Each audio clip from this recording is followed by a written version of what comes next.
Assalamualaikum warahmatullahi wabarakatuh. Di sini kami akan mempresentasikan hasil dari tugas akhir kami yang berjudul penggunaan metode jalur kritis pada manajemen proyek. Di sini presentasi ini disusun oleh 3 orang, yaitu Agri Fabel Patewu atau saya sendiri, Okditya, dan Stephen Sensius. Ada latar belakang. Di sini saya akan membacakannya, yaitu manajemen proyek memegang peranan penting dalam keberhasilan suatu proyek, baik dalam bidang konstruksi, teknologi informasi, maupun industri lainnya. Salah satu metode yang terbukti efektif dalam perencanaan dan pengendalian proyek adalah metode jalur kritis atau Critical Path Method atau CPM. Metode ini membantu menentukan kegiatan yang paling mempengaruhi durasi total proyek, sehingga manajer proyek dapat lebih fokus pada aktivitas-aktivitas penting tersebut. Kemudian ada rumusan masalah. Dalam penelitian ini kami mengangkat beberapa pertanyaan utama, yaitu yang pertama, bagaimana cara menentukan jalur kritis proyek? Kedua, aktivitas mana yang tidak boleh tertunda? Lalu yang ketiga, bagaimana efek jalur kritis terhadap durasi proyek? Kemudian ada tujuan penelitian. Tujuan penelitian ini yaitu adalah untuk menganalisis penerapan metode jalur kritis dalam perencanaan proyek, menentukan jalur kritis dan durasi total proyek, memberikan rekomendasi pengelolaan waktu yang lebih efisien menggunakan CPM. Ya baik, di sini saya akan melanjutkan. Saya Stephen Sensius di sini. Nah, di sini berikut ada batasan masalah. Pada poin ini, agar fokus, studi ini hanya membahas aspek waktu proyek. Kasus yang digunakan adalah pembangunan gedung bertingkat. Dan alat bantu yang digunakan adalah Spreadsheet atau Microsoft Project. Penelitian ini tidak membahas aspek biaya, sumber daya manusia, maupun resiko. Dari sini juga ada kebutuhan fungsional.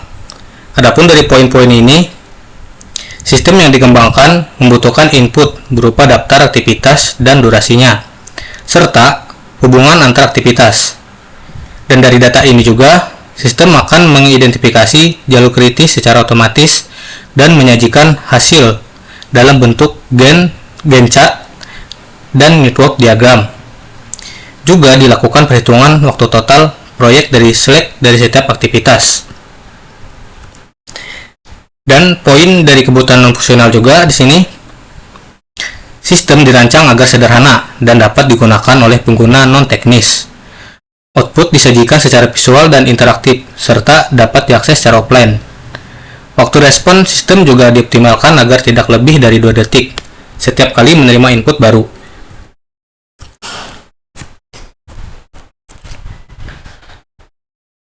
Baik, selanjutnya saya Okditya akan melanjutkan penjelasan mengenai jadwal tahapan rencana tugas akhir kami, yaitu yang pertama, minggu pertama penentuan topik dan penyusunan proposal, minggu kedua dan ketiga studi literatur tentang CPM dan manajemen proyek, minggu keempat analisis studi kasus proyek bangunan, minggu kelima sampai keenam perancangan model jalur kritis dan diagram jaringan, minggu ke-7 sampai 8 pembuatan simulasi sistem berbasis Spreadsheet atau MS Project, minggu ke-9 evaluasi dan validasi hasil jalur kritis, minggu ke-10 penyusunan laporan akhir, minggu ke-11 revisi laporan dan persiapan presentasi, dan minggu terakhir atau ke-12 adalah seminar atau presentasi tugas akhir. Baik, selanjutnya adalah kesimpulan. Metode jalur kritis atau CPM efektif membantu perencanaan waktu proyek, memudahkan identifikasi aktivitas penting yang tidak boleh tertunda. Visualisasi diagram mempermudah monitoring dan pengambilan keputusan. CPM meningkatkan efisiensi dan membantu proyek selesai dengan tepat waktu. Demikianlah presentasi yang bisa kami sampaikan. Atas kurangnya kami mohon maaf. Atas perhatiannya kami ucapkan terima kasih.